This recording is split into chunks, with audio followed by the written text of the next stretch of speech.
Entonces, señores, estábamos empezando el razonamiento si de verdad es un abuso o uno no debe participar en los remates judiciales.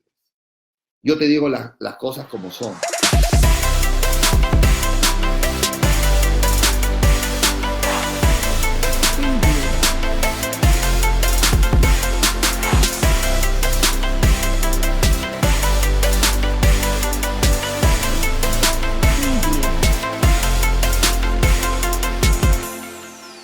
Quiero ver la opinión de ustedes. ¿Qué opinan? A ver, un momento. ¿Qué opinan respecto al tema que vamos a tocar el día de hoy? Váyanse conectándose. Va a ser un tema súper interesante. Les prometo que hoy van a aprender a razonar jurídicamente. Vamos a compartir y hacerlos pensar jurídicamente cómo funcionan las normas y qué consecuencias traen las sociedades. Eso es lo que quiero compartir el día de hoy con ustedes. Así que váyanse conectando, compartan con la persona que quieras que el día de hoy aprender algo importantísimo y elemental. Hoy quiero que reflexionen. Hoy quiero que piensen. Hoy vamos a hablar de un tema que nos va a llevar a pensar. Miren, buenas noches. Vamos a hablar esta noche y vamos a razonar juntos, y de ahí quiero sus comentarios respecto a un tema concreto. Hace poco saqué un video de tantos donde una persona consideraba que era inmoral participar en los remates judiciales, porque no es otra cosa que aprovecharse de la desgracia de una persona que está pasando. Y ese fue el comentario, y yo le contesté: tu opinión me va a servir para ampliar el concepto, y te prometo, le escribí, ustedes pueden ver en 2 videos anteriores donde dije, te prometo que voy a responder públicamente tu sentir, lo que tú consideras. Y me respondió, ok, voy a esperar con ansias la respuesta a lo que yo creo que es inmoral participar en un remate de la desgracia de otros. Pues bien, de eso se trata el tema el día de hoy. De eso se trata, ¿sí? Y vamos a hablar de eso entonces. Pocas de profesor universitario para hacer entender a las personas cómo es o cómo influye las normas jurídicas o el sistema en un país. Y de eso voy a hablar en este momento. En Francia, a un grupo de jueces se les puso un ejemplo. Se les dijo que se imaginaran que presentaba una demanda una viuda, o mejor dicho, perdón, se presentaba una demanda judicial donde el propietario pretendía desalojar a las viudas por falta de pago o vencimiento de contrato, de arrendamiento. Y se les ponía un caso hipotético a los jueces que en ese momento estaban, y se les decía, pero ustedes en ese caso hipotético tendrían una salida donde puedan declarar la nulidad de ese proceso apelando a una norma supuesta y de tal manera que puedan ayudar a la viuda para que un año más esté en posesión de la propiedad. Entonces tenían que escribir los que consideraban que deberían de sacar a la viuda aplicando las normas de ese país, o o apelar a este recurso de nulidad para efectos de ayudar, entre comillas, los jueces a la viuda para que pueda mantenerse un año más en la propiedad. La mayoría de jueces, o por no decir todos, colocaron y aplicaron esa norma o se valieron de esa norma o de ese recurso para ayudar a la viuda a que se mantenga en la propiedad. Sin embargo, uno de los jueces no apeló a esa norma y uno de los jueces consideraba, el único, que esa viuda debería de salir al vencimiento del contrato y por tanto aplicarle el desalojo. Y su argumento era de que de esa manera en realidad ayudaba a todas las viudas de Francia. Cuando se revisaron los documentos, la explicación a este único juez que decía que él sí no iba a ayudar a la viuda para que esté un año más dentro de la propiedad, para que explique su argumento de fondo, él dijo lo siguiente: es todo lo contrario. Aplicándole para que se retire la viuda, en el fondo estoy ayudando a todas las viudas de Francia y no solo a una. Porque si yo hago de que la viuda se mantenga un año más en la propiedad, argumentando esa nulidad que nos están planteando, en el fondo estaría perjudicando a todas las viudas de Francia. Lo único que haría es, primera consecuencia, que los propietarios no quieran dar en arrendamiento a todas las viudas, dado este antecedente, porque si no, se podrían quedar un año más en caso que se vence el contrato o no paguen el arriendo. En segundo lugar, estaría encareciendo el alquiler. Es decir, el propietario que se atreviera a alquilar a una viuda a sabiendas del antecedente que hay, pues lo alquilará caro, porque es un riesgo mayor alquilar viudas que otras que no son viudas.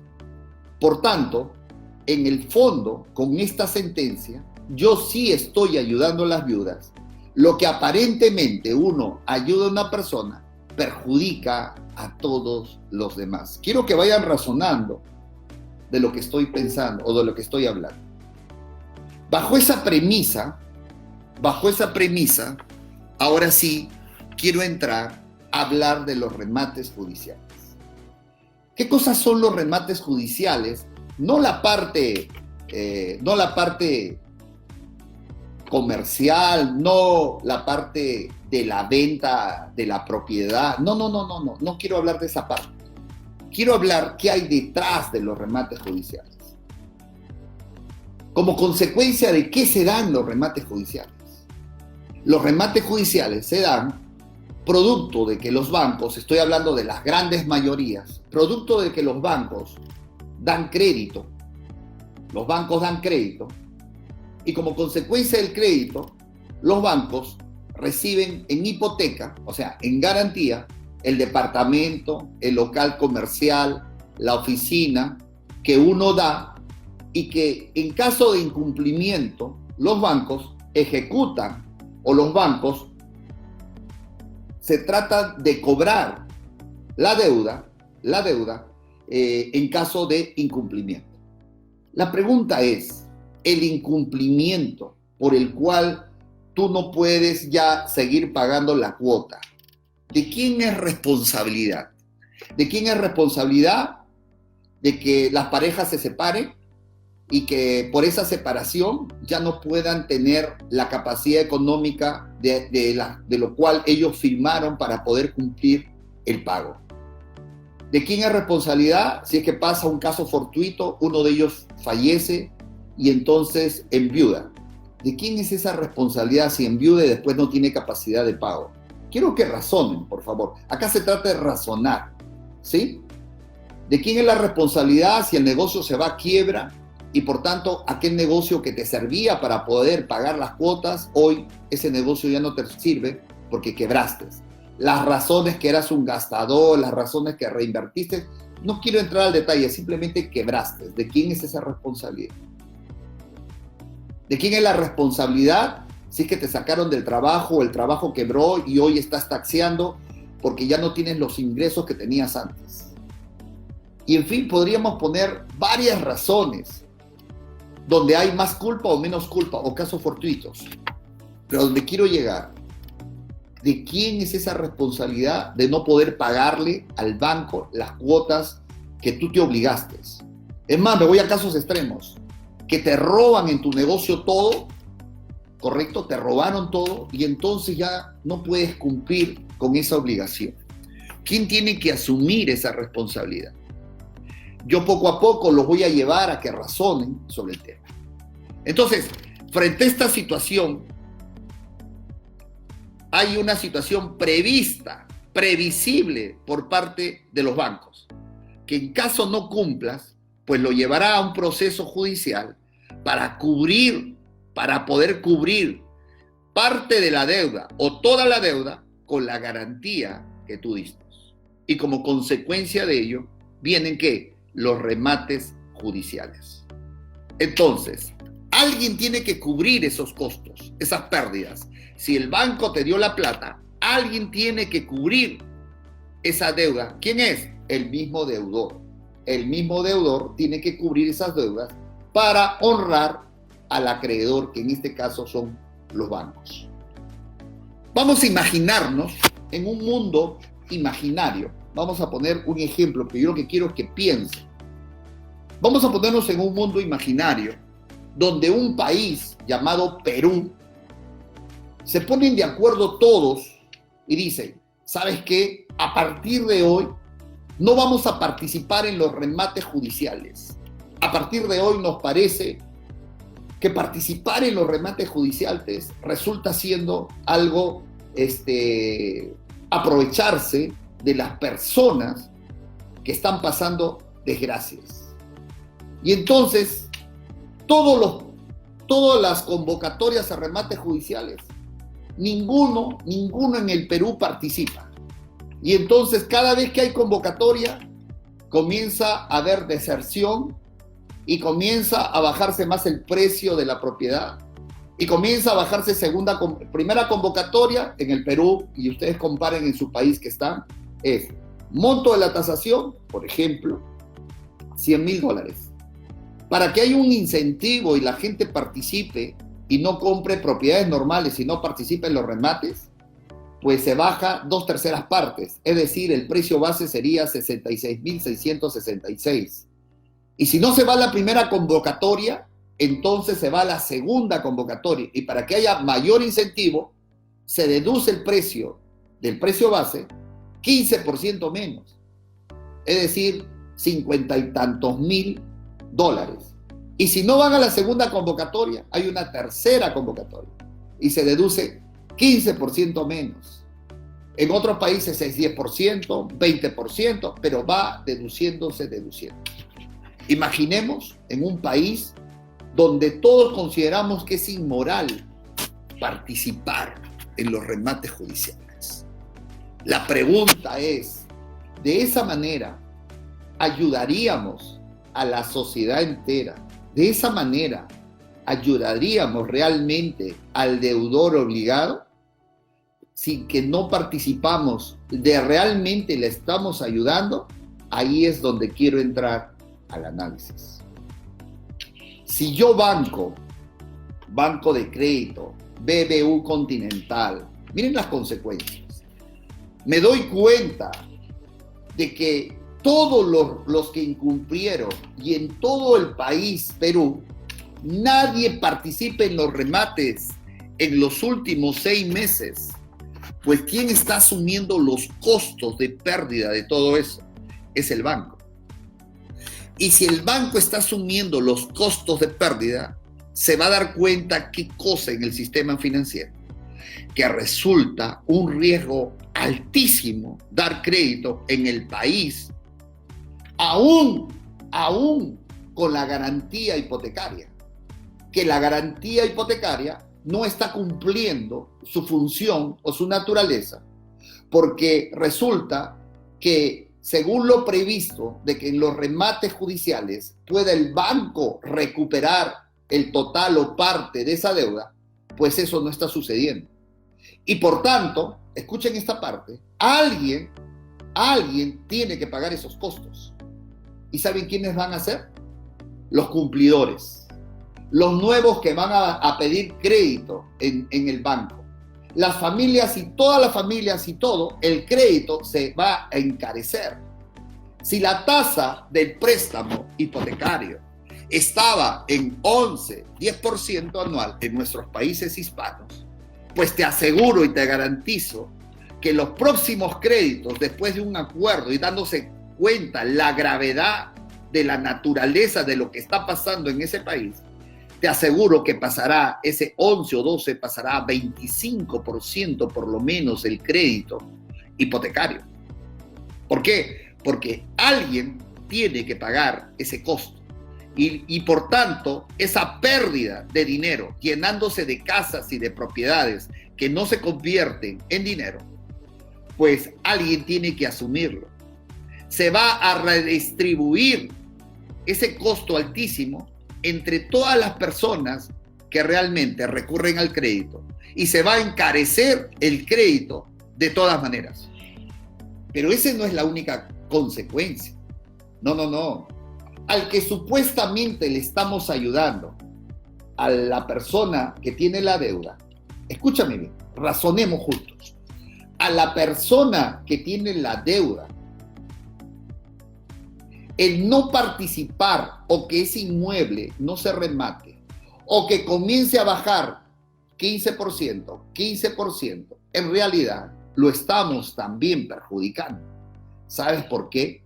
Porque si su deuda, supongamos, sea $70,000 y producto de la no participación, porque de esa manera supuestamente estamos ayudando a esa persona en desgracia, escucha esta parte, que supuestamente lo estamos ayudando en su desgracia, pues si tu deuda es $70,000 y producto de la no participación comienza a bajarse 2/3 partes, la primera convocatoria no va, la segunda tampoco, la tercera tampoco, pues lo único que estamos haciendo es que solamente se pague parte de su deuda.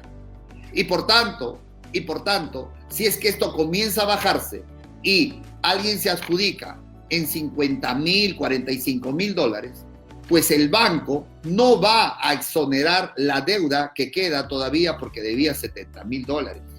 Y por tanto su problema no lo soluciona ni siquiera con el remate de la propiedad, porque igual va a seguir debiendo una cantidad que no es exonerado y que el banco todavía lo puede perseguir en otras propiedades o en el sistema financiero, colocarlo en rojo porque la propiedad no cubrió toda la deuda.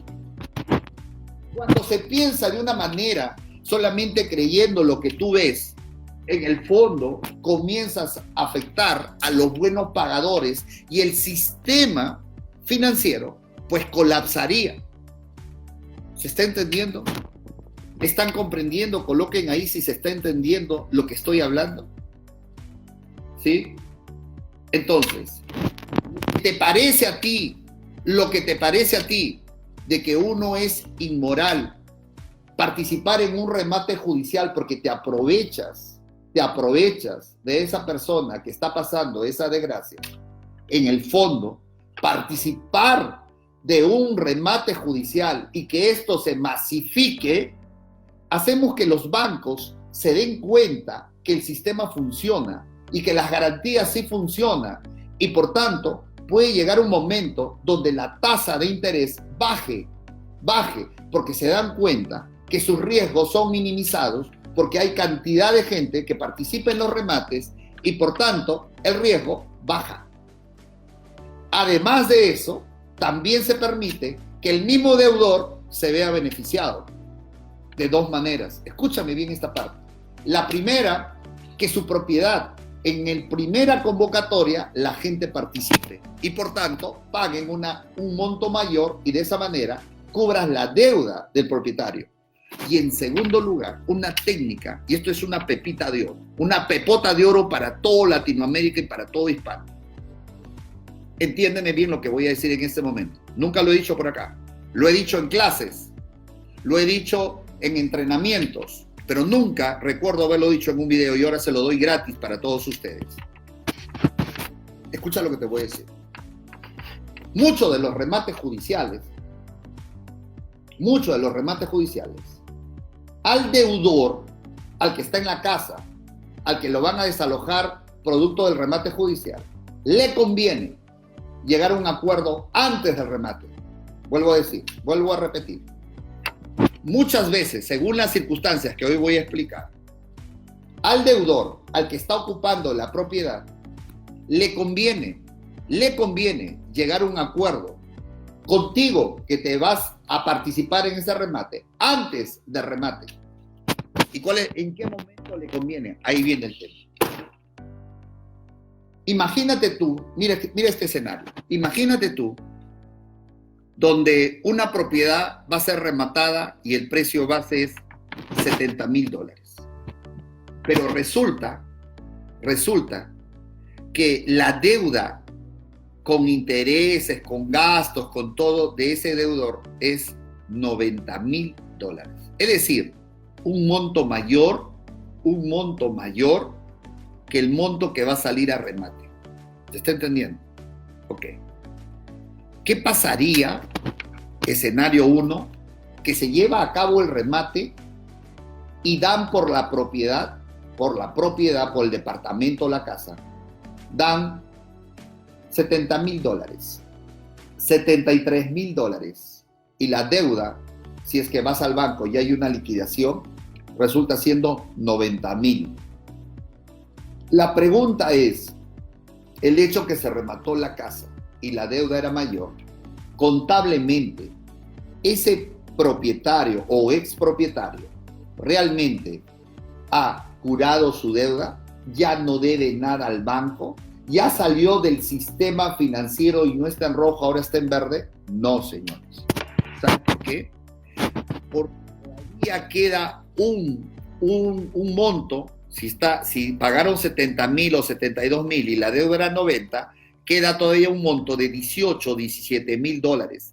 Y esos $18,000 o $17,000 aparecerá en el sistema financiero, aparecerá en el sistema contable del banco. Y es potestad del banco, incluso, de iniciar otro juicio y embargar cuentas bancarias. Es decir, si ya era bastante la pesadilla de perder su departamento o su casa, sigue continuando todavía la pesadilla de terror, porque todavía tiene una deuda mayor con intereses y con gastos y con todo lo demás, producto del remate que no cubrió su casa toda la deuda. Y por tanto, seguirá todavía, encima que ha perdido su departamento, su casa, continúa todavía la pesadilla de horror porque no sale del sistema financiero, sigue en rojo, sigue todavía debiendo la plata, el peligro que le embarguen otros bienes, etcétera, etcétera. O que vendan su deuda, lo vende el banco su deuda a otra persona y por tanto alguien puede ejecutar en el futuro. Entonces, ¿cuál es el beneficio de participar en el remate? De querer participar e ir a tocarle la puerta.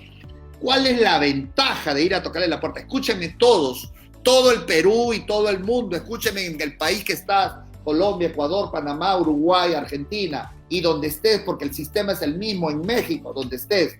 ¿Cuál es la ventaja de ir a tocar la puerta y hacer negocios?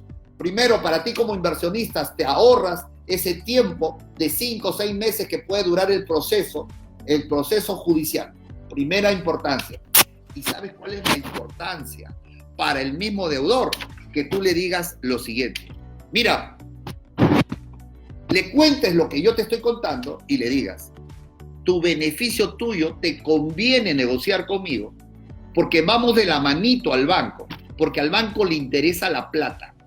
Y le vamos a decir la siguiente condición. Banco, ¿cuánto te debo? Hazme una corrida. ¿Cuánto te debo? Y te voy a decir que le debes $90,000. Ok. Y tú le dices, mira, en menos de una semana esta propiedad va a ser vendida a mi persona. Yo lo voy a poder comprar y por tanto tu banco vas a tener liquidez ya, ahorita, cheque de gerencia ahorita. Pero yo al señor le voy a pagar $73,000.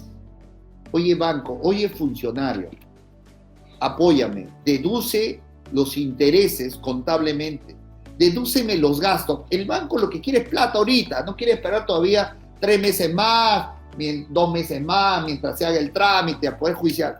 Dedúceme de tal manera que con el monto que te voy a pagar, de repente el propietario no recibe nada, pero con el monto que te voy a pagar a este señor, dale por cancelado su deuda. ¿Se puede eso? Claro, se puede. De tal manera que con tu arreglo y tu negociación con el banco permita que ese señor se le acabe la pesadilla. No recibió nada, o recibió $1,000 o $2,000, pero le estás dándole una ventaja que no se lo da un remate judicial. ¿Cuál es? El poder terminar antes. El banco se beneficia en tener liquidez ahorita, y el banco, como compensación, todos los bancos pueden negociar contigo para reducir los intereses, para reducir en su sistema y dar por cancelado. Y por tanto, al dar por cancelado, le quitaste la pesadilla ahí, ya no va a deber al sistema, y ese es el beneficio para el deudor, que el deudor no lo sabe, donde tú tienes que ir a contarle esa situación. ¿Se entendió? Si no comprendiste, estoy seguro que tú haces un comentario y va a haber alguien que te va a explicar lo que yo te estoy diciendo. Entonces, señores, estábamos empezando el razonamiento si de verdad es un abuso o uno no debe participar en los remates judiciales. Yo te digo las cosas como son. No, al contrario, ayudamos al deudor, ayudamos al sistema para que todo siga su círculo y todo fluya de tal manera que la tasa de interés no se eleve, no exista algo para que la tasa de interés después influya en todos nosotros. Yo podría seguir hablando y explicándote de esta situación, de lo que pasa en el sistema, pero yo creo que hoy aprendiste algo de valor en lo que son los bienes raíces. Entendiste la lógica de lo que significa realmente, cómo funciona el sistema jurídico. A veces creemos que ayudar a alguien, en el fondo lo estamos ayudando, pero en el fondo estamos perjudicando. Siempre las normas jurídicas, los razonamientos tienen que estar pensados en las masas y no en las situaciones personales de alguien. Porque de lo contrario, si tú tomas decisiones respecto a lo personal de alguien, no vaya a ser que esa decisión judicial o de normatividad en el fondo perjudique a los demás. ¿Se entendió? Yo podría ponerles muchos ejemplos para entender cómo funciona, jóvenes que me escuchan, cómo funciona el razonamiento jurídico. En la creencia de que ayudamos a alguien que aparentemente resulta siendo de mucho valor, en el fondo perjudicamos a las grandes masas y a las grandes mayorías. Por eso, la responsabilidad de un legislador cuando quiere sacar una norma populista, lo único que muchas veces hace es encarecer el mercado del producto o del servicio que supuestamente está ayudando. En otra oportunidad, con otro pretexto, hablaremos más y ampliaremos porque este tema tiene para rato, para seguir razonando y explicando, señores. Recuerden este principio. Alguien tiene que cubrir los costos de pérdida, siempre. Y es injusto que ese costo de pérdida lo cubra o lo tenga que pagar alguien quien no cometió, alguien que no debió pagar porque él no es culpable o él no sucedió. Y muchas veces en nuestra sociedad pasa eso. Muchas veces cuando hablamos de quién va a cubrir los costos, muchas veces lo hacen terceros inocentes por culpa de nuestros legisladores y por culpa de las normas o el razonar de la sociedad. Bien, una clase menos simple para poder pensar y reflexionar en lo que estoy diciendo. Entonces, ¿es inmoral participar en un remate judicial? ¿Realmente es inmoral? No. Al contrario, ayudamos a la sociedad, ya dije, y ayudamos al sistema. Y con eso evitamos que encarezca el crédito en nuestros países. Eso es lo que hacemos. Dios los bendiga a todos ustedes y espero que hoy se haya aprendido mucho y hayan ustedes